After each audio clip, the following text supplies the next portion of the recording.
We are Filipino travelers. Of course, summer season is the best time para magpalamig sa tubig. Pero ang falls na ito sa probinsya ng Cagayan, nag-o-offer ng one-of-a-kind experience.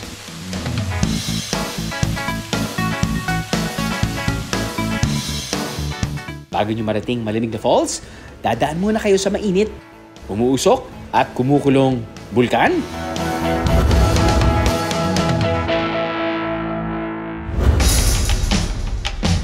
Ang bulkan na ito, pinansagang Mountain of Fire ng mga residente.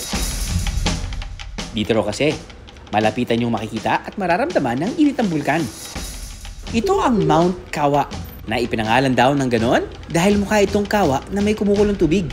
Yung unang taon po ng pagdiskubre sa Mount Kawa ay noong 1860, ayon sa PBOX. Noong 1860 po, ito din po yung unang taon na pumutok or nag-erupt ang bulkan. At ang pinakahuling update sa pagputok ng bulkan na ito ay 1906 po. Opisyal na nabuksan ito noong 2018. Sa taas nitong 1,158 meters above sea level, swak daw ang Mount Kawa for newbie mountaineers na gustong mag-hike dito. Aabutin ng 2 hanggang 3 oras bago marating ang peak nito.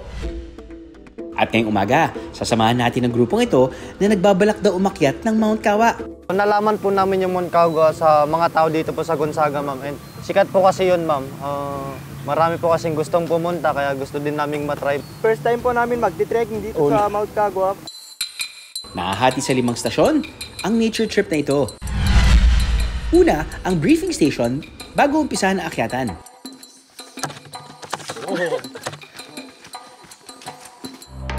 Ready na rin ang tour guides nyo, guys.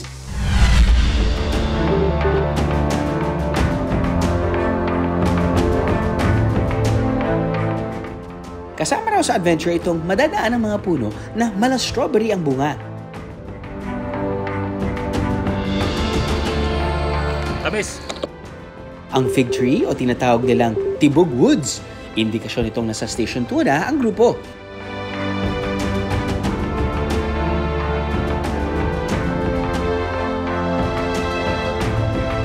Para siyang ano, yung bayabas. Maasim po.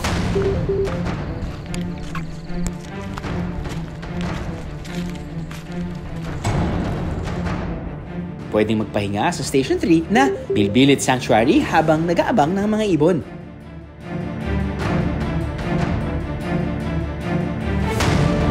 Kaya pa, sige, kaya pa. Kaya pa.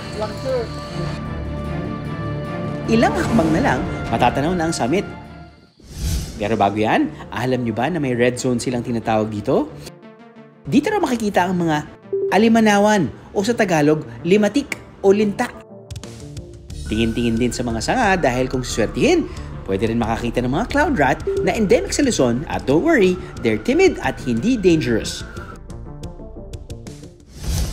After more than 2 hours of trekking, may energy pa rin ang ating mga kaaha. Dahil konti na lang, mararating na ang crater ng bulkan.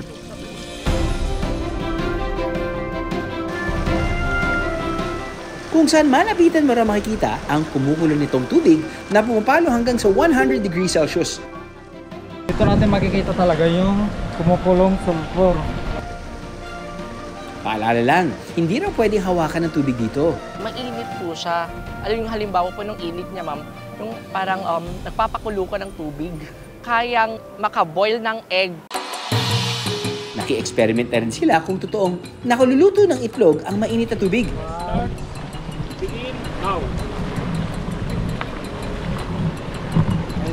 At matapos ang ilang minuto, 1 minute duration. Nangitim siya, guys. Hangan na luto. Naman. Guys, hindi pa po. Oy, maluluto. Maluto. Paluto na. subukan nyo namang tagalan pa mga 5 minutes.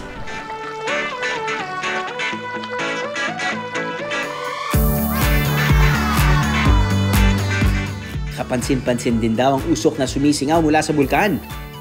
Meron pong parang umuusok, nagbubuga ng parang liquid siya na parang tubig. Yun po yung sulfuric acid po na binubuga po ng bulkan. At ayon po sa PBOX, ito yung safe naman po Isa po itong Mount Kawa sa mga bulkan na active at bilang ito sa Ring of Fire. Matapos mapagod at mainitan, may reward namang views ng summit. Welcome to Mount Kawa Summit! Siyempre, mawawala ba naman ang inaabangang Kawa Falls sa huling station?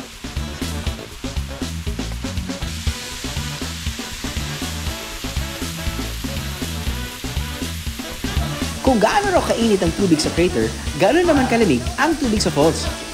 Safe din daw ito languyan dahil nasa 3 to 4 feet lang ang lalim nito. Solve ang pagod. Dahil sa mainit na feature ng active stratovolcano na ito, hindi basta-basta pinapayagan ang pag-akyat dito. Kailangan daw ay may kasama pa ring registered tourist guide. Sino ba naman ang aayaw sa pasyalan? Lalo na kung may hadid itong fun na sinamahan pa ng kaalaman. Luto. Aha!